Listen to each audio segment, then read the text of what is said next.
¿Cuántos están bendecidos en esta mañana? El Señor es un Dios grande, ¿verdad que sí? Aleluya. Bueno, hoy llegamos a un carácter bien interesante. Batallé mucho porque mi esposa siempre me está diciendo, ¿qué vas a predicar la semana que viene? Y yo le digo, no sé todavía. Y me decidí, pues, y después de oración y de todas cosas, y de hablar con el Señor y de meditar, que tenía que hablar del endemoniado gadareno. Yo escribí sobre él en mi blog, después se lo comparto a aquel que quiera leer mi blog. Tengo tiempo que no escribo. Pero creo que es necesario hablar de él porque es bien interesante. ¿Amén? El tipo de posesión demoníaca que se ve en los evangelios es único. No se ve en el Antiguo Testamento, no se ve en el... Bueno, déjenme aclarar algo. En el Antiguo Testamento no se ve una persona poseída, pero sí se hablaron de espíritus inmundos. Por ejemplo, ¿se acuerdan de la bruja de Endor con Samuel? Eso era un espíritu maligno, pero no era una posesión demoníaca. ¿Qué otra cosa? Cuando David cantaba porque a Saúl lo acosaba un espíritu malo, y David cuando cantaba el espíritu se iba, pero no era una posesión demoníaca. Esto es una posesión demoníaca. Entonces, no había posesión demoníaca en el Antiguo Testamento, pero sí la hay en el Nuevo Testamento. ¿Ok? Con la diferencia de que pasó en los evangelios, pero después de los evangelios solamente 2 veces se ve una posesión demoníaca, en el capítulo 16 y en el capítulo 19 de Hechos. Ya después de allí no vemos más posesiones demoníacas en la Biblia, en lo que respecta a la Biblia. Entonces, la próxima vez que vamos a ver posesiones demónicas es en el tiempo de la tribulación, cuando el Señor venga y va a desatar a todos esos demonios, ¿se acuerdan? Pero al final, ¿qué va a pasar? Que todos esos demonios van a ir ¿a dónde? Al abismo, y van a estar allí por 1000 años hasta que el Señor los saque otra vez después de su reino milenario. Entonces, lo que se ve en el Evangelio es algo único. La posesión demoníaca ahí es algo único. Ahora, yo no quiero decir que los demonios no existen. Claro que existen, y todavía siguen existiendo, y todavía siguen habiendo posesiones demónicas. Pero no significa que no estén haciendo lo que ellos quieran. Ellos hacen lo que quieran, pero ¿por qué hacen lo que quieran? Porque Dios se los permite. Amén. Hay una lucha constante con demonios, por eso Pablo nos dice en Efesios 6:12, ¿qué nos dice Pablo? Pablo nos dice, nuestra lucha no es contra sangre ni carne, sino contra principados, contra potestades, contra los poderes de este mundo de tinieblas, contra las fuerzas espirituales de maldad en las regiones celestes. Amén. Muchas veces la culpa es de nosotros, pero muchas veces la culpa es del enemigo que está... Yo no sé si usted alguna vez ha sentido una presión demónica. Yo creo que yo no la he sentido. Una vez me paro en la noche, a veces con una ansiedad increíble, y yo sé que no es la ansiedad normal, es algo que está... Y yo sé que Dios me despertó para que yo orara con el Señor y me pusiera a hablar con Él. Y no se lo estoy inventando. Después de mi oración, como que se calma la cosa. Porque a Satanás no le gustan las oraciones, y mucho menos los que aman al Señor. Entonces, ¿qué quiero decir con esto? Que las fuerzas del infierno están activas. Si usted cree que la va a pasar de fresita, está equivocado, porque lo están atacando continuamente. Los espíritus malignos de los ángeles caídos se mueven y ejercen su oficio. Están resistiendo los propósitos de Dios constantemente, y es por eso que Dios a veces envía ángeles para ocuparse de ellos. Como en Daniel, cuando Daniel estaba orando y había un demonio que no quería que orara, y Dios lo protegió. Después cuando utilizó al arcángel Miguel, ¿se acuerdan? También en el libro de Daniel, para batallar con ese demonio.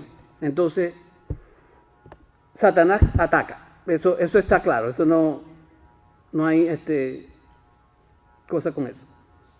Ahora, una cosa bien importante.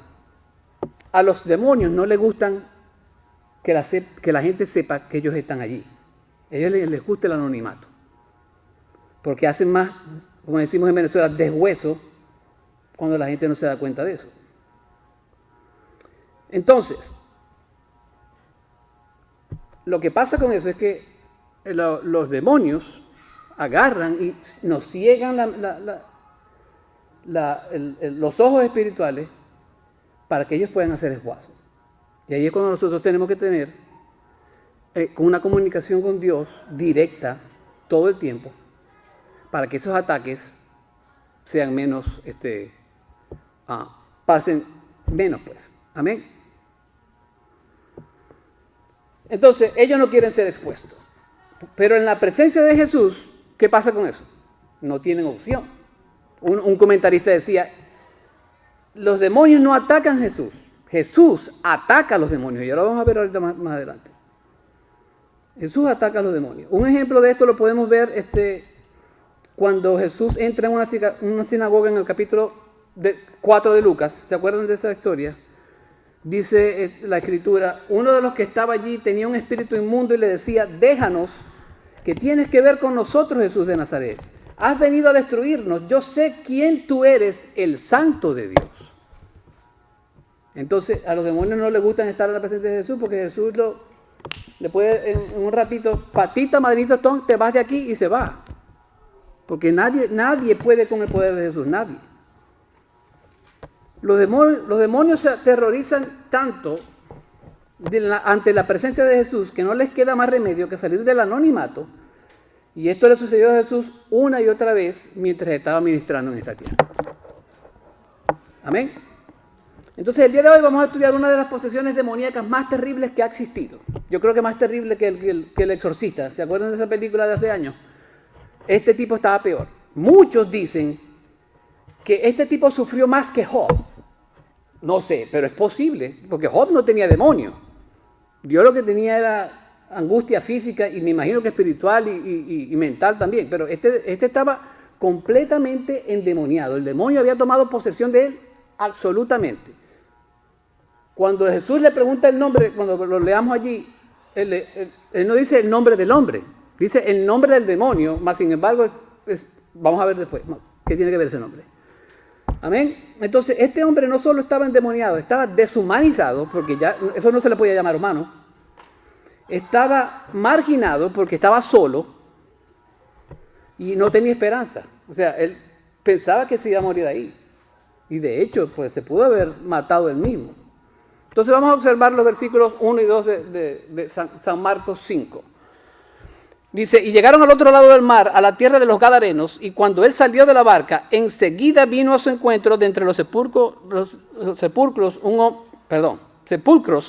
hombre con un espíritu inmundo. Ahora, aquí este pueblo Gadara, que aquí en el original de Marcos es Geresenses, no Gadarenos. Gadareno es Mateo, y Lucas también dice los Geresenses. Geresa era una ciudad pequeña que estaba cerca de la ciudad de Gadara. Pero como Gadara era la ciudad más grande, entonces toda la región la llamaban Gadara. Por eso es que lo llaman, o los geresenos, si usted se va a Lucas, o le dicen geresenos o gadarenos, no es que es lo mismo, sino que lo hablaban como manera general para hablar de esa área. Entonces cuando hablaban de los gadarenos, estaba hablando de los geresenos también. Entonces Geresa era una ciudad del área o del país de los gadarenos. Por eso que cuando lea las escrituras no se confunde, o sea, no es que se están contradiciendo, es que lo que pasa es que una estaba dentro de la otra. Amén. Y eso es un poquito de geografía, no me quiero expandir mucho en eso. Entonces,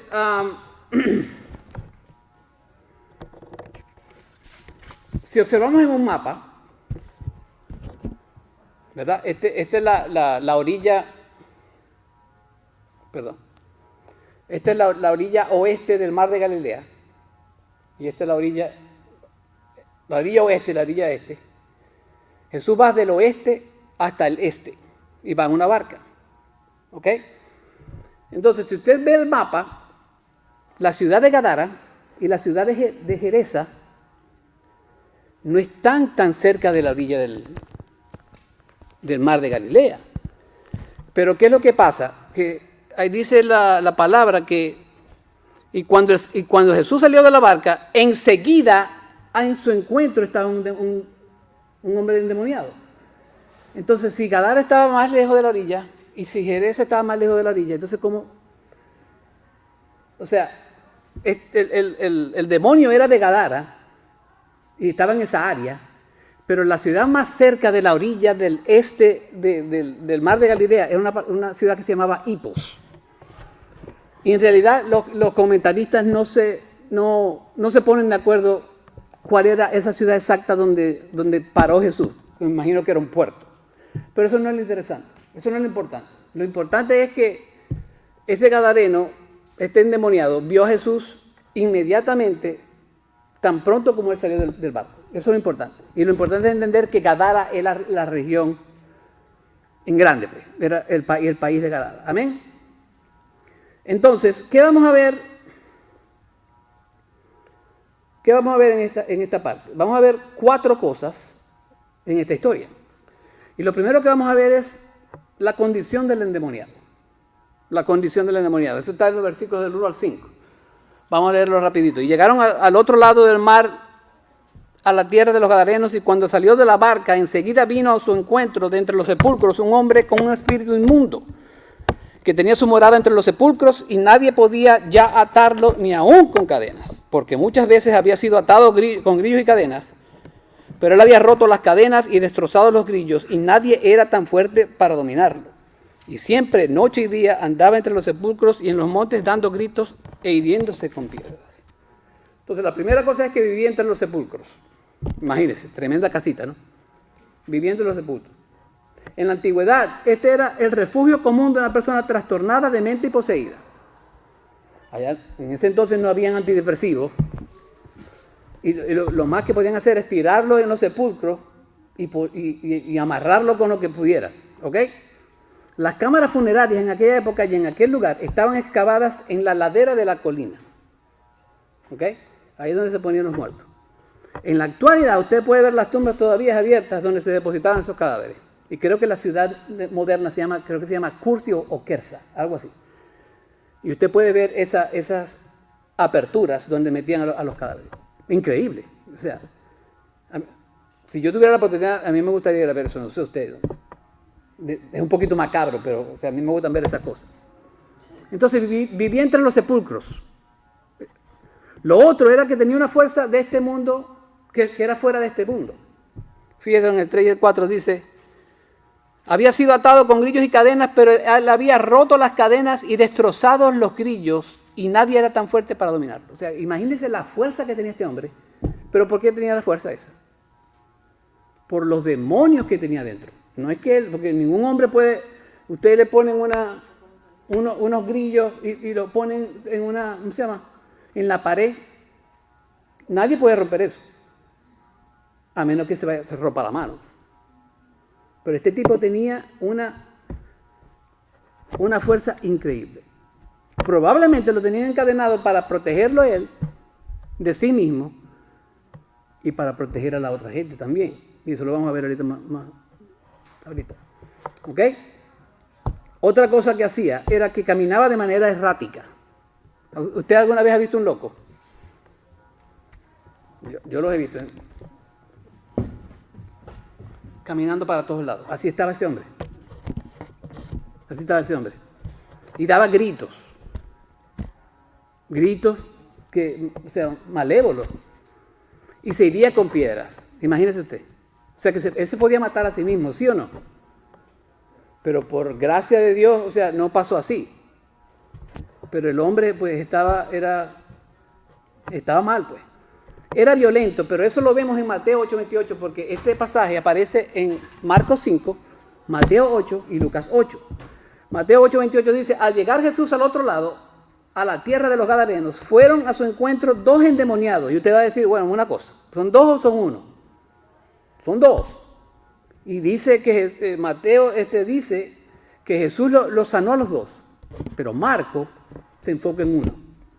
Y había un comentarista bien gracioso, porque decía, donde hay 2, hay 1. ¿Entienden lo que quiero decir? Si hay 2 personas, yo me puedo enfocar en 1. No es que se estén contradiciendo los dos. Amén. Miren, Marco es una epístola, perdón, un evangelio que siempre usa la palabra inmediatamente, pero aquí se los comió a todos y el pasaje más completo es el de Marco. El de Lucas es más corto y el de Mateo es más corto. Marco fue el más específico aquí. No sé por qué, pero así fue. Y por eso lo estamos estudiando. Son 20 versículos. Evidentemente no vamos a sacar todo lo que este pasaje tiene, pero vamos a hacer lo mejor que podamos. Amén. Entonces era violento. Marco decía, al llegar Jesús al otro lado, a la tierra de los Gadarenos, fueron a su encuentro 2 endemoniados que salían de los sepulcros, violentos en extremo, de manera que nadie quería pasar por ese camino. Amén. La gente tenía miedo de pasar por ese camino porque corrían el riesgo de ser atacados por el endemoniado. Es algo bien sencillo. Estaba desnudo. Eso no lo dice Marco, eso no lo dice Mateo, pero lo dice Lucas, el doctor Lucas. En 8:27 de Lucas dice, cuando Jesús bajó a la tierra, le salió al encuentro un hombre de la ciudad poseído por demonios y que por mucho tiempo, eso solamente lo dice Lucas, por mucho tiempo, ha sido endemoniado por mucho tiempo, no se había puesto ropa alguna ni vivía en una casa sino en los sepulcros. Su desnudez era un símbolo de depravación y de vergüenza. Apocalipsis 3:18 dice, te aconsejo que de mí compres oro refinado por fuego para que te hagas rico y vestiduras blancas para que te vistas y no se manifieste la vergüenza de tu desnudez. Y colirio para ungir tus ojos y que puedas ver. John MacArthur, eso es su opinión, dice que esta palabra, él estaba desnudo porque tenía que ver con la depravación sexual de ese hombre. No sé, no me consta porque la palabra, pero puede ser. ¿Cuántos depravados sexuales hay allá que están locos y que están violándose a gente y a muchachitas y a niñitos?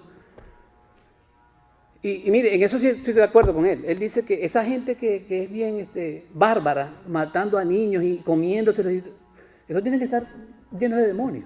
Porque un humano no va a hacer eso. Eso tiene que ser un demonio. Amén.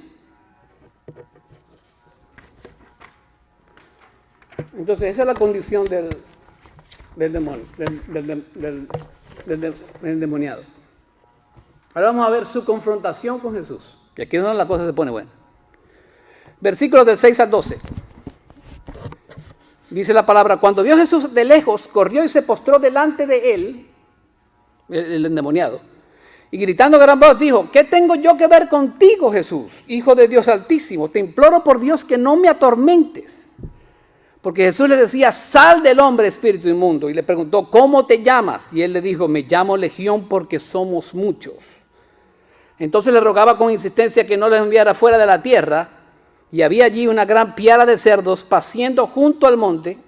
Y los demonios le rogaron diciendo, envíanos a los cerdos para que entremos en ellos. El hombre no corrió a Jesús para adorarle. La personalidad del hombre solo había sido completamente transformada por los demonios que tenía en él y por lo tanto estaban controlando cada aspecto de su vida. El hombre no corrió, fue el demonio. Y es por eso que los demonios impulsan al hombre a correr hacia Jesús para no adorarle, porque los demonios no adoran. ¿Ok? Ellos odian todo lo que tenga que ver con Jesús. El desespero de ellos era llegar a Jesús para rogarle que no los enviara al abismo antes de tiempo. Y eso lo vamos a ver ahorita más tarde. En Mateo 8:29 dice, vemos que ellos gritaron, los demonios, ¿qué hay entre tú y nosotros, Hijo de Dios? ¿Has venido aquí para atormentarnos antes del tiempo? Esta frase antes del tiempo tiene que ver cuando Jesucristo venga por segunda vez. O sea, los demonios estaban como que medio confundidos. Bueno, pero un momentico. ¿Cómo que me vas a mandar para el abismo si eso va para... Los demonios saben mucho. Saben más que yo y que usted. ¿Cómo que me vas a mandar para el abismo si todavía no es tiempo, compadre? Pero Jesús les dice, los demonios, ellos saben de escatología bíblica. Porque Santiago 2:19 dice, tú crees que Dios es uno, haces bien. También los demonios creen y tiemblan. Si ellos creen es porque saben la palabra. Cuando Jesús estuvo tentado por Satanás, ¿qué le decía a Satanás? Decía, no, que si te tiras del pináculo del templo Y Jesús le decía que escrito está. Satanás le estaba poniendo conchitas de mango que tenían que ver con la palabra, pero Jesús, porque ¿qué es lo que hace Satanás? Él conoce la palabra, pero la tergiversa. Y Jesús le decía, escrito está, y escrito está, y escrito está, y se deshizo de él, ¿sí o no? Ellos saben que Jesús era su juez. Ellos saben que hay un plan para enviarlos al lago de fuego. Ellos saben que Él tiene el poder de atarlos y enviarnos eternamente al infierno. Ellos saben que si Él quiere, puede enviarlos al abismo, ese lugar de encarcelamiento demoníaco, a donde Él envió a los ángeles que pecaron en Génesis 6. ¿Se acuerdan de Génesis 6? Cuando los ángeles tuvieron sexo con humanos. Esos ángeles Jesús los mandó para el abismo directo. Ellos saben que estarán atados por un periodo de tiempo cuando la tierra sea renovada y restaurada en el grande y glorioso reino del Mesías. Ellos tienen un futuro y malo. Satanás conoce su final y es por eso que mientras pueda él va a tratar de hacer el mayor daño posible. No crea que Satanás es amigo. No. Satanás no es amigo. El nombre del demonio es Legión. Ahora, ¿por qué Legión? Eso no es un nombre propio. La legión era, en el ejército romano, era un grupo de militares que era entre 2 o 3.000 hasta 6.000 soldados. O sea que este hombre tenía miles de demonios. No sabemos exactamente cuántos, pero tenía miles de demonios. Y por eso que él dice, yo me llamo Legión, porque el mismo demonio te da la razón. Me llamo Legión porque somos muchos. Amén. Me llamo Legión porque somos muchos. La presencia de Jesús era tan acechadora para ellos que le rogaban que no los sacara de la tierra. Fíjense en el versículo 10. Entonces le rogaban con insistencia que no los enviara fuera de la tierra. En realidad, ellos no están atacando a Jesús. Jesús los está atacando a ellos porque les está diciendo, campeón, o te portáis bien o te mando para otro lado. Entonces, estoy hablando con un papá a un niñito, pero Jesús, o sea, con Jesús no puede nadie. Jesús le dije, te sales de aquí y se sale de aquí. Bueno, ¿y qué pasó? Bueno, esta región donde ellos estaban era una región llena de paganismo. Estaba llena de prácticas malévolas que era perfecta para los planes macabros de estos demonios. Los demonios no querían que los sacaran de allí. Pero ¿qué hace Jesús? Los demonios tienen la gran idea de pedirle a Jesús que los enviara, bueno, le piden permiso, que los enviara a unos cerdos que estaban cerca de ellos y Jesús se los concede. Esto demuestra que los demonios no pueden hacer nada sin el permiso de Dios. Y le voy a dar 2 ejemplos rapiditos. Job 1:12 dice la palabra, entonces el Señor dijo a Satanás, todo lo que él tiene está en tu poder, pero no extiendas tu mano sobre él. Y Satanás salió de la presencia del Señor. El Señor está diciendo a Satanás, haz lo que te dé la gana con Job. Pero él le dice ahí, pero no extiendas tu mano sobre él. Eso significa, no lo mates. Y eso le debiera hacer usted feliz en cierto sentido, porque a veces las cosas que nos pasan es mandada por Dios. ¿Sí o no? El Salmo 107 dice que Dios crea la tormenta. Dios le permitió a Satanás que fregara a Job. ¿Usted conoce esa palabra, fregar? Lucas 22, 31 al 32 dice, dijo también el Señor, Simón, Simón, hablando de Pedro, he aquí Satanás os ha pedido para zarzaldearos como a trigo, pero yo he rogado por ti, que tu fe no falte, y tú, una vez vuelto, confirma a tus hermanos. Satanás le pidió a Jesús, déjame echarle una manito a Pedro. ¿Y Jesús qué le dijo? Dale. Él dice, confirma a tus hermanos después que Satanás te mueva. ¿Y quién fue Pedro? No fue el primer papa, pero fue el líder de los discípulos. Pero tuvo que ser zarandeado. Amén. Ahora vamos a hablar de la liberación de ese demoniado. Versículos del 13 al 18 dice, y él les dio permiso, y saliendo los espíritus inmundos, entraron en los cerdos, y Piara, 2,000, se precipitó por un desempeñadero al mar, y en el mar se ahogaron. En el 14 dice, y los que cuidaban los cerdos huyeron y lo contaron en la ciudad y por los campos. Bueno, ahí no vamos a llegar ahí todavía. Entonces, ahora, ¿por qué Jesús permite que se vayan a los cerdos? Mire, ya hay muchas conjeturas ahí, allá, que usted puede leer después con más calma, pero las que yo creo es, una es que fue para demostrarle a la gente que la destrucción que causa una posesión demoníaca es increíble. La gente de pronto estaba acostumbrada al endemoniado. Pero eso dice, te voy a sacar de aquí, lo voy a enviar a los puercos y voy a hacer estrago con esos puercos para que la gente viera lo que una posesión demoníaca puede hacer. Amén. Lo otro, y esto lo tomé del pastor John Piper, es que así como Dios utilizó a Satanás para probar a Dios, a Job, perdón, Jesús utiliza sacando a los puercos del endemoniado para probar a la gente de esa región. Porque ¿quién era esa gente? Era gente gentil, era gente que adoraba a otros dioses, era gente que practicaba cosas malévolas. Entonces era como que si te voy a sacar de prácticamente la base de tu economía para probar que está en tu corazón. ¿Ok? Y bueno, los obligaba, era como si Jesús le estuviera obligando a tomar una decisión. Debido a que probablemente este hato de cerdos representaba la base económica de esa región, el Señor, al deshacerse de estos cerdos, los está forzando a tomar una decisión. Es como si el Señor les estuviera diciendo, y estas son mis palabras, ¿prefieres prosperidad o prefieres mi amor eterno? ¿Prefieres dinero o prefieres mi persona? ¿Prefieres recursos humanos o prefieres mi poder divino? Eso, Jesús le está en otras palabras, es como si le estuviera preguntando eso. ¿Qué hay en tu corazón? ¿Hay algo en tu corazón que me puede adorar? Si usted hubiera estado allí, ¿qué hubiera hecho? No me lo responda. En su liberación podemos observar entonces el estado del hombre después del gran milagro que Dios ha hecho en él. Fíjense en el versículo 15, dice, y vinieron a Jesús y vieron al que había estado endemoniado. Ya los puercos ya no estaban allí. ¿Ok? En el 15, y vinieron a Jesús y vieron al que había estado endemoniado, sentado, vestido y en su cabal juicio, el mismo que había tenido la legión, y tuvieron miedo. Y tuvieron miedo.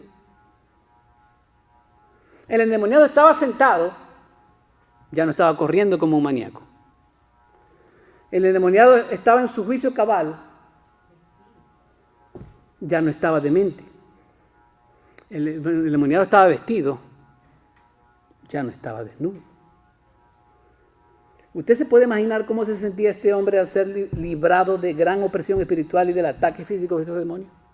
¿Usted se imagina eso?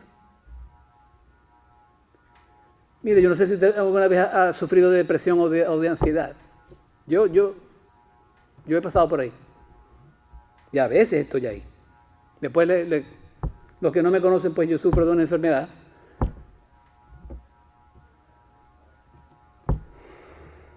Sorry. Señor es bueno.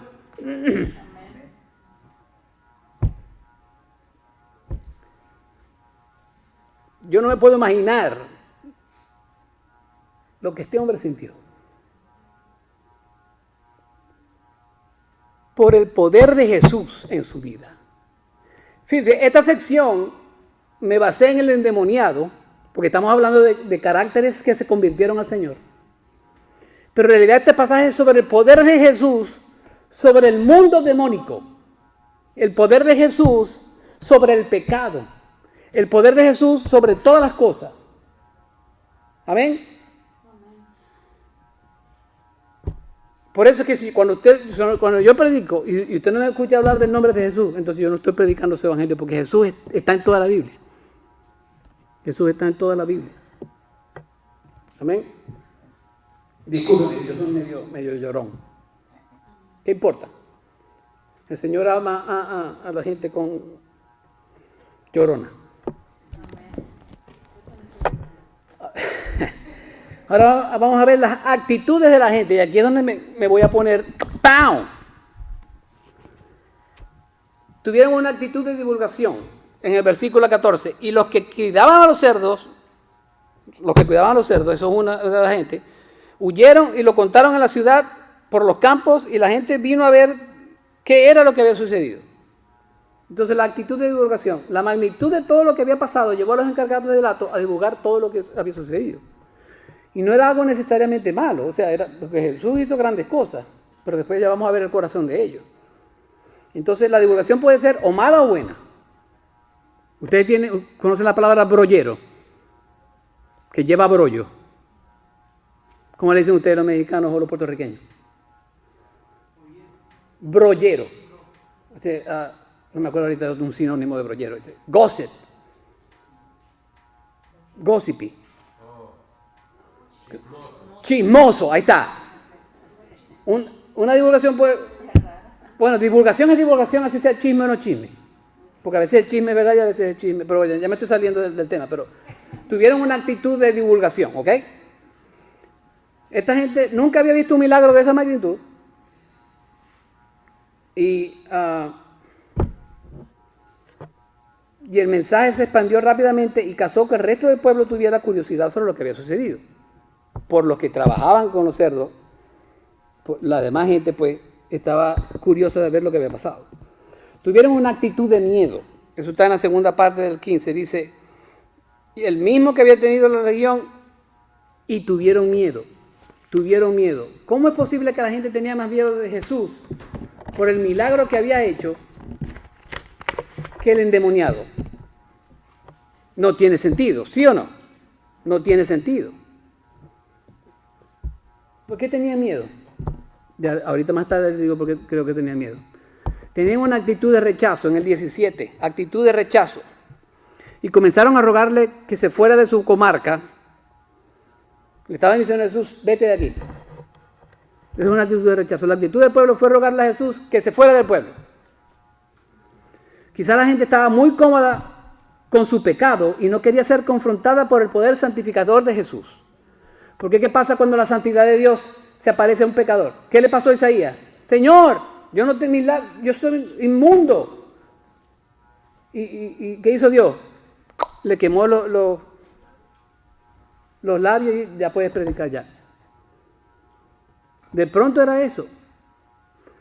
Es lamentable cuando la gente se siente más cómoda con un endemoniado a su alrededor que con la misma presencia del Rey de Reyes y Señor de Señores que tiene el poder para expulsar demonios. Es lamentable, hermano. Es lamentable.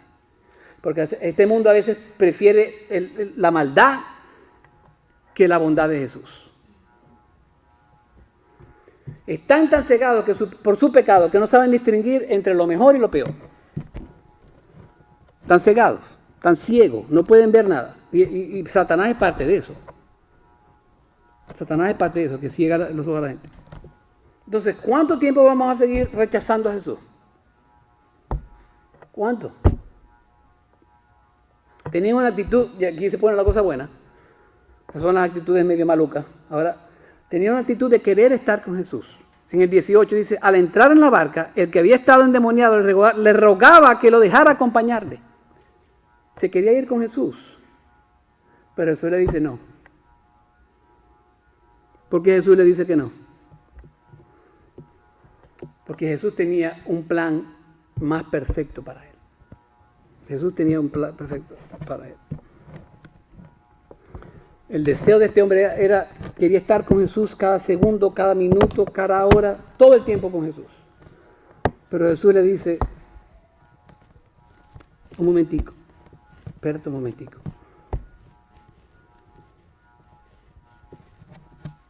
¿No te gustaría conversar con Jesús, caminar con Él, aprender de Él, compartir con Él? Si no le gusta, hermano, chequéese. Porque si usted se siente de esa manera, lo más probable es que usted no sea cristiano. Porque ser cristiano es caminar con Él, hablar con Él, vivir con Él. ¿Amén?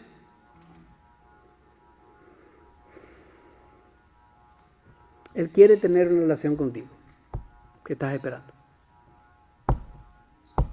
Yo creo que aquí todos ya somos del redil, pero yo espero que alguien en la internet escuche que necesita una relación con Jesús. Necesita una relación con Jesús. Tenía una actitud de obediencia.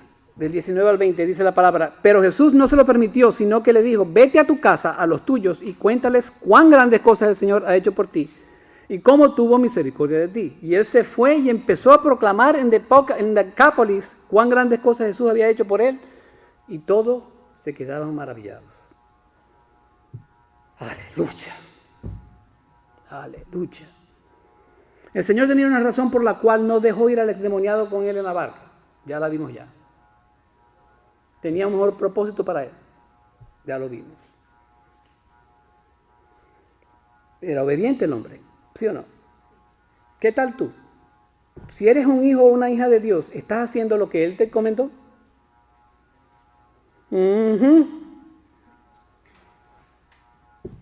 Como que nos metió el Señor el dedito en la llaga.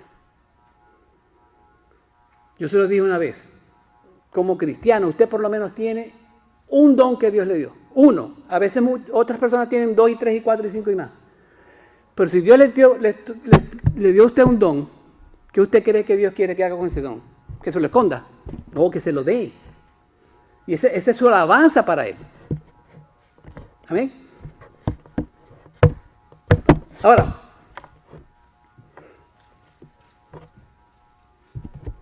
usted se estará preguntando, hermano Juan, pues yo sé cómo usted piensa. Yo no soy Dios, pero yo sé cómo usted piensa. ¿Cómo es que este hombre se salvó? Bueno, no es fácil, porque tuve que estudiar bastante. Ustedes me ponen a estudiar. Lucas, en 8:36 dice, y los que lo habían visto les contaron cómo había sido salvado en el endemoniado. Esa es la palabra en griego sozo. Y esa palabra sozo, los evangelistas la usan solamente para significar que el Señor ha salvado a alguien del pecado. Y Lucas es el único que utiliza esa palabra. Segundo, la segunda razón es que el Rey de Reyes y Señor de Señores nunca hubiera enviado a un inconverso a predicar el Evangelio. Sí, han habido cosas que el Señor permite que un inconverso predique algo y la gente se viene, pero que Él personalmente enviara a un inconverso, no. ¿Ha utilizado inconversos? Sí. ¿Se acuerdan de Ciro? Aunque él no predicó el Evangelio, pero el Señor utilizó un inconverso para sacar a Israel del imperio babilónico. Tercero, Jesús probablemente tuvo otras conversaciones con él que no fueron grabadas en la Escritura. Eso es algo normal. Acuérdense que Juan nos dijo, si escribiéramos todas las cosas que Jesús escribió, o habló, o hizo, no cupieran los libros en este mundo. Cuarto, y esta es la que más me gusta, Lucas nos da otra pista en el capítulo 8 de su Evangelio, en el versículo 35. Dice, salió entonces la gente a ver qué había sucedido, y vinieron a Jesús, y encontraron al hombre de quien había salido los demonios, sentado a los pies de Jesús, vestido y en su cabal juicio, y se llenaron de temor. Sentado a los pies de Jesús.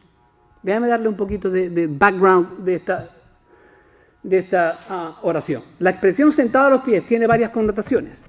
En primer lugar, en el tiempo de Jesús, sentarse a los pies de alguien significaba que alguien estaba recibiendo o listo para recibir instrucciones de su maestro. ¿Quién era el maestro? Jesús. ¿Quién era el discípulo? El endemoniado. Segundo, sentarse a los pies de alguien representa sumisión a esa persona. ¿Quién era la autoridad? Jesús. ¿Quién era el sumiso? Yo allí deduzco que el Señor era el Señor del endemoniado. ¿Sí o no? Amén. En tercer lugar, sentarse a los pies de Jesús para este hombre representaba un lugar de seguridad, de comodidad, de consuelo, de alivio. Ya no tenía demonios, ahora tenía al Dios de paz y al príncipe de paz en él. Si tú no le dices amén a eso, dejo de predicar. ¿Dónde te estás sentando? ¿A los pies de quién te estás sentando? Pon atención donde te sientas. Porque tu puesto está a los pies de Jesús, como el endemoniado lo hizo.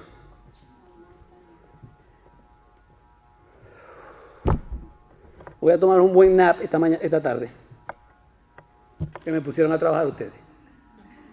El Señor desvió a Pablo de sus planes en el capítulo 16 del libro de los Hechos para guiarlo hacia Lidia y compartir el evangelio con ella. Después de su conversión, Lidia fue el instrumento que Dios utilizó para expandir el evangelio ¿en dónde? En Europa. Él removió a Felipe, lo vimos la semana pasada, de un ministerio fructífero para ponerlo en el desierto, para predicarle a una sola persona, que era el etíope. ¿Y qué fue el etíope? Que las puertas se abrieron a África por la predicación de ese etíope. Ahora, Marcos 7 del 31 al 32. Perdón, en el 5 dice la palabra que el endemoniado fue a proclamar la palabra en Decápolis.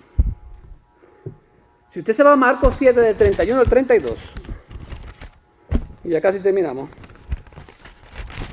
del 31 al 32, Marcos 7 del 31 al 32, dice la palabra, volviendo a salir de la región de Tiro, pasó por Sidón y llegó al mar de Galilea, atravesando la región de ¿qué? De Decápolis. El Señor Jesús, ¿se acuerda que lo botaron de donde estaba, de Decápolis, y se fue? El Señor está regresando. Está regresando. Ahora, en el 32 dice, y le trajeron a uno que era sordo y que hablaba con dificultad y le rogaron que pusieran las manos sobre él. Ahora, escuche bien esto. El propio Jesús fue al otro lado del mar por primera vez para salvar al endemoniado, que a su vez iba a proclamar su evangelio en Decápolis. Este hombre iba a dejar un testimonio tan poderoso sobre Jesús que cuando Jesús regresara a esa área, la gente le iba a traer a la gente que estaba enferma para que Jesús la sanara. ¿Cómo ustedes creen que el nombre de Jesús fue conocido en esa tierra? Por el endemoniado. Entonces Jesús no solo fue al otro lado, no solo desvió a Pablo para que le predicara a Lidia, y como consecuencia Europa recibió el evangelio, no solo removió a Felipe para que le predicara al eunuco y el evangelio en África se expandiera, sino que le habló a un endemoniado para que después en esa área vinieran a los pies de él por la predicación de ese endemoniado. Denle un aplauso al Señor, porque eso le debe dar un aplauso al Señor. Eso le debe dar un aplauso al Señor. El endemoniado con miles de demonios se había convertido en un predicador fiel del evangelio de Jesucristo. Un predicador sin igual. Un endemoniado predicando la palabra del Señor.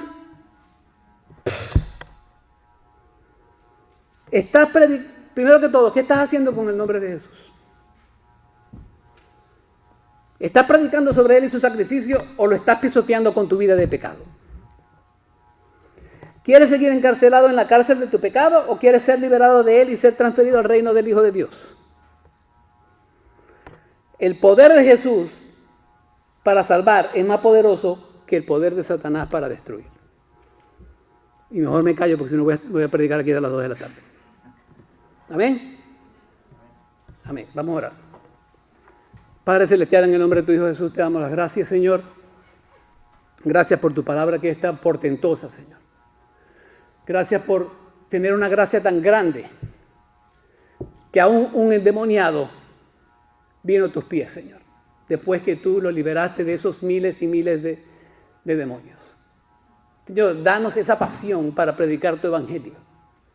La pasión que tuvo el endemoniado para predicar en el área de Decápolis, Señor, y que hubo tan buen impacto sobre el testimonio de él, que cuando tú regresaste, Señor, nada más y nada menos la gente venía a ti y te conocía por las palabras de él y su predicación.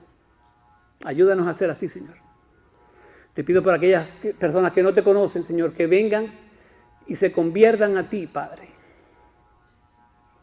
Y te pido, Padre, por todos aquellos nosotros que estamos aquí presentes, llénanos de tu espíritu, danos una bendición hermosa en esta tarde que es bien linda.